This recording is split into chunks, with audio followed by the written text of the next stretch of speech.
बहुत समय पहले की बात है। पश्चिम बंगाल के एक छोटे से गांव पानपुर में एक किसान रहता था। नाम था हरिलाल।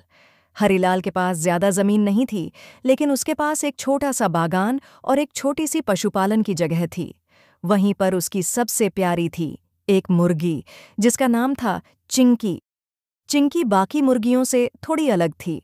वह न तो ज्यादा बड़ी थी, न ही सबसे सुंदर, लेकिन वह थी सबसे समझदार। हरिलाल अक्सर कहता, चिंकी है तो मुर्गी, पर अकल में किसी आदमी से कम नहीं। हर दिन सुबह सुबह जैसे ही सूरज निकलता, चिंकी अपने पंख फड़फड़ाती, अपने बच्चों को जगाती और पूरे आंगन में घूम घूम कर दाना चुनती। बाकी मुर्गियां सिर्फ पेट भरने के बारे में सोचतीं, लेकिन चिंकी सबसे पहले अपने बच्चों को खिलाती। गांव में एक चालाक लोमड़ी भी रहती थी, जो कई बार बकरियां और मुर्गियां चुरा चुकी थी। हरिलाल बहुत चिंतित रहता था। एक रात उसने अपने सभी जानवरों को बंद कर दिया, लेकिन गलती से दरवाज़ा ठीक से बंद नहीं हुआ। उसी रात लोमड़ी आई। चुपचाप धीमे धीमे वह दरवाजे से अंदर घुसी। बाकी सारी मुर्गियां घबरा गईं, चिल्लाने लगीं और कोनों में छुप गईं, लेकिन चिंकी चुप रही। उसने देखा कि लोमड़ी किस ओर जा रही है। फिर वह फौरन पीछे के कोने में गई, जहां एक खाली बाल्टी रखी थी। अपनी चोंच से उसने वह बाल्टी धीरे से धकेली और बाल्टी नीचे गिरने की आवाज़ से हरिलाल की नींद खुल गई।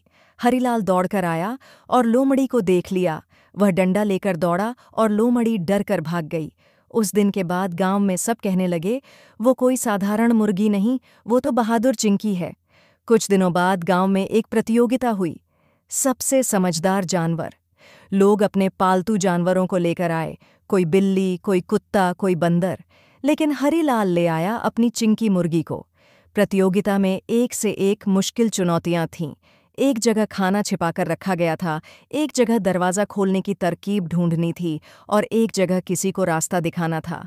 सब जानवरों ने कोशिश की, लेकिन चिंकी ने सबको चौंका दिया। उसने छिपा खाना सूंघकर ढूंढ निकाला, अपनी चोंच से रस्सी खींचकर दरवाज़ा खोला और अपने बच्चों को रास्ता दिखाते हुए सबसे आगे चली। अंत में चिंकी को गांव की सबसे बुद्धिमान मुर्गी का खिताब मिला। हरिलाल की आंखों में आंसू थे। उसने चिंकी को गोदी में लिया और कहा, तू तो मेरे लिए सिर्फ एक जानवर नहीं, तू मेरे परिवार की इज्जत है।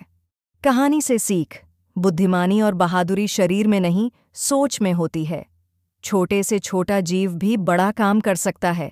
सच्चा परिश्रम और समझदारी हमेशा पहचान पाती है।